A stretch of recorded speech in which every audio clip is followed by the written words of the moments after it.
Hi everyone, welcome back to your relationship talk. Your regular host is here, Olubumi James, and I'm so sure you have picked all the things we have been talking about since we started this series. Before you say yes, I do. Now let me tell you one important thing. These videos are short videos, and some of these things I'm trying to discuss are things that you will need in your marital journey. So don't just listen to it as one of those videos and just discard it. No.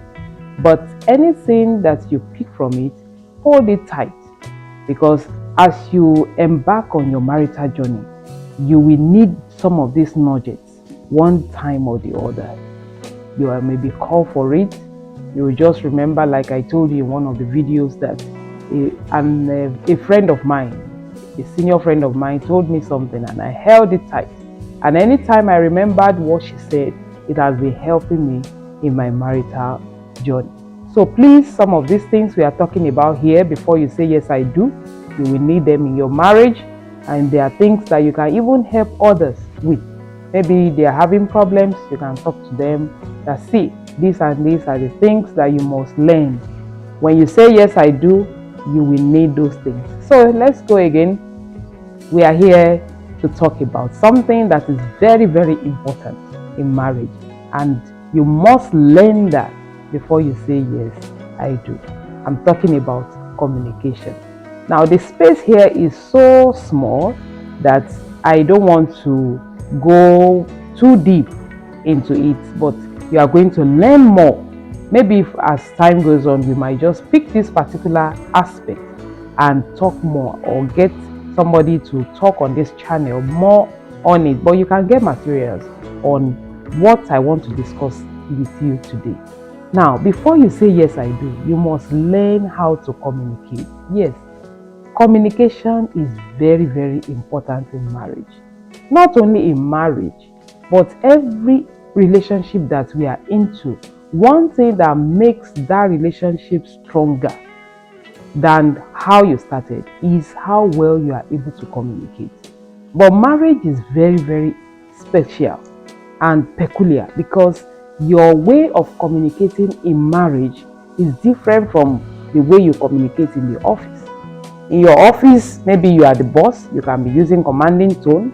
But when you get to your home, when you get inside your home or your marriage, let me put it that way, you might drop that bossy words, and excuse me, and go about talking in a different manner. So communication in marriage is very, very vital. As a matter of fact, the way you communicate in your marriage will determine how how close you and your spouse will be. Communication is an act and also an art. ART. That means it's something that you can learn to do better. It's something that you do and you learn to do better. What do I mean? Communication is not just talking, or listening. No. Communication is both ways. I'm sure some of us that we have done courses on this, or you've had messages on it, you understand what I'm trying to say. Or you are in marriage, and one way or the other, maybe you've learned your lesson by saying something and the other person interprets it to be another thing. So in essence, what we are saying is you must learn how to communicate. How do you speak? How do you talk to people? How do you choose your words? In marriage, your choice of words is very, very important. You can't just go talking, you can't just go using your words anyhow. You must also consider the person that is listening to you. When you are talking to someone, or when you are passing across a message, you are not just concerned about yourself, or you are concerned about the person that is also listening to what you are saying. How well does that person understand your language? How well are you able to explain or to make the person see the picture of what you are trying to paint with your words? These are things that are very important. Until the other party understands what you are saying, you've not communicated at all. Like we have been told in communication, don't assume that the other person understands what you are saying. Until the person do actually what you want him or her to do, that means the person is yet to understand what you are saying. And the Bible says we must be swift to talk. We must be swift to hear. But our hearing and our talking is not at the same speed. James chapter 1 and verse 19, it said we should be swift to hear and we should be slow to speak.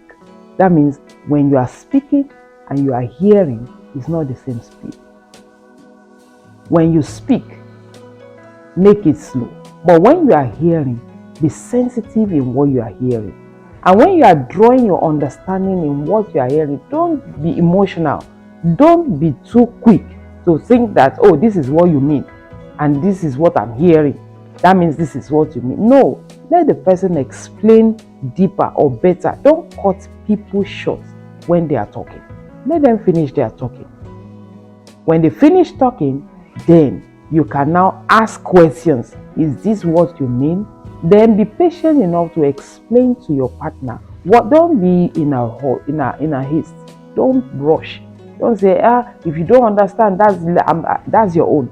If he or she doesn't understand what you are saying, there's bound to be mistakes in carrying out what you want the person to carry out. So that is why communication is not just hello, you just talk and you drop the call. No, you take time to make sure that the person at the other end understand what you are saying. So it's both talking and it's both and listening at the same time. And when you are talking in communication, a lot of people, you've offended a lot, or you have said things that you are not supposed to say. Please, before you say yes I do, before you go into marriage, learn how to use your tongue. Learn how to choose your words. Sweet words can turn a lot of things around. The same thing as harsh word. There's something that you will say and forever you can crack your relationship. So when you are talking, or when you are listening, or when you are trying to pass across a message, understand the fact that as you are saying it, the other person listening also is drawing a message. Is trying to understand or interpret what you are saying. Communication is not just verbal. We have the talking and we have the body language. I think the body language is even far more important than talking most of the time. What you are saying and what you are reacting to, or the way your body language is, you have to balance both. The tone that you are using, then how you are reacting. You might not talk, but reaction has said a lot than what you want to say. They say action is clearer than words in many cases. So the way your facial expression, the way you drag your feet, the way you bang the door, all these things are things that pass messages across to your spouse or to your partner. So before you say yes I do, you must learn that in marriage, communication is important. Don't leave gaps. Don't assume that, if you get it this way, that is how it is. No. Make sure you carry your partner along. Every little detail. Start from now that you are just entering into marriage. And if you are already married and you're having problems communicating with each other, please, if there is need, see a counselor. If there is need, pray about it. There's nothing you can't ask God. You can ask Him, Lord, help me to understand this, my husband, or this, my wife, better. Because everything that I'm saying is like the person is getting this wrong. Then there's something wrong in your communication line. So you must learn this before you say, yes, I do. Like I said, I don't want to go too detailed in this one episode. But I tell you, from time to time, we are still going to come back to this communication issue. And we are going to bring out some topics that will help us to fine-tune how we communicate. Don't forget, on this channel, we have a lot to learn. For now, how you communicate is important. Learn it, read materials about it, attend seminars, if possible, practice some things, and make sure that from time to time you checklist. How far have I gone? Notice the people around you, how they react to your words. This will help you a lot to know how to communicate with your partner. I know that you are out for an exciting marital bliss, and I know that from this moment you begin to pay attention to your words, and you begin to pay attention to how you understand or you infer meanings from your spouse, whatever they say. God bless you. Olubunmi James, your regular host. Please subscribe and share with others what you have learned from this channel. Bye.